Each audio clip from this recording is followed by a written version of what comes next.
আপনাদেরকে সমাবেশ শুভেচ্ছা এবং অভিনন্দন জানাচ্ছি। আমরা তীর্থ ঘরটাকেও আজকে আমাদের 21 বছর পূর্তি উপলক্ষে প্রথমে ছাত্র যুব সমাবেশ শেষে আমরা রেলে সংগঠিত করেছি। আমাদের প্রাণের দাবি, আমরা সবুজ শ্যামলা সুপ্রিয় যে বাংলাদেশ, সেই বাংলাদেশকে ফিরে পেতে চাই। এই প্রয়োজনীয় যে উন্নয়ন, এই উন্নয়নের দোহাই দিয়ে পরিবেশকে আমরা যেভাবে যথার্থ ব্যবহার করছি তা বন্ধ করা হোক এবং আজকে যে পরিবেশ রক্ষা নামে একসাথে যে দখল পোষণ করে আমাদের প্রকৃতি পরিবেশে ধ্বংস করে ফেলছে, সেগুলো তীব্র নিন্দা জানাচ্ছি। প্রিয় প্রস্তুতি, আজকের এই তীর্থ খরচে আমরা বিজ্ঞাপন করব না। আমি কৃতজ্ঞতা জ্ঞাপন করতেছি আমাদের নির্বাচন প্রতিষ্ঠা পরিষদের সকল সদস্যদেরকে, আমাদের প্রতিনিধিদেরকে, আমাদের অতিথিবৃন্দদেরকে।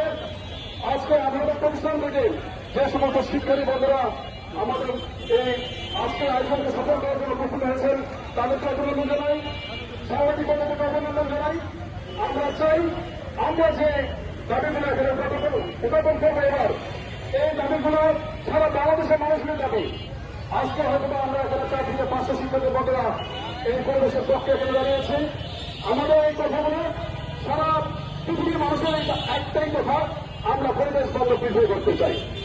আমি কথা না বলিয়ে 21তম প্রতিষ্ঠা বর্ষিত উপলক্ষে আয়োজিত সমাবেশ থেকে পরিবেশ রক্ষার জন্য আমরা 5টি দাবি আপনাদের সামনে উত্থাপন করছি।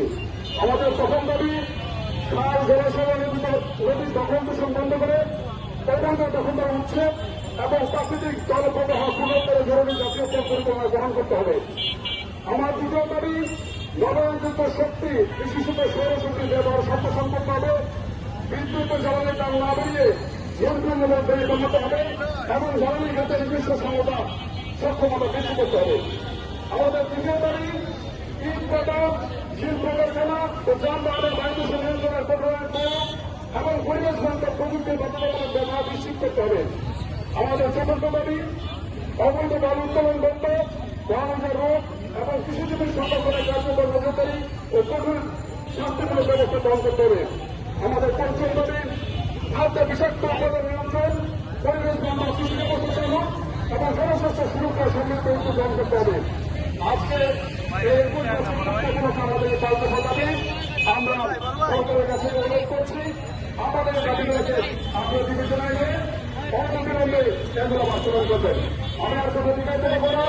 আমাদের যারা আমাদের আজকে এই গবেষণাকে সফল করার জন্য উপস্থিত হয়েছেন, সবাইকে আন্তরিক জ্ঞাপন করে আজকে এই পরিবর্তন করতে অনুষ্ঠান রেলওয়ে ছাত্রলীগ সমাবেশ সমাপ্ত ঘোষণা করলাম। সবাইকে ধন্যবাদ।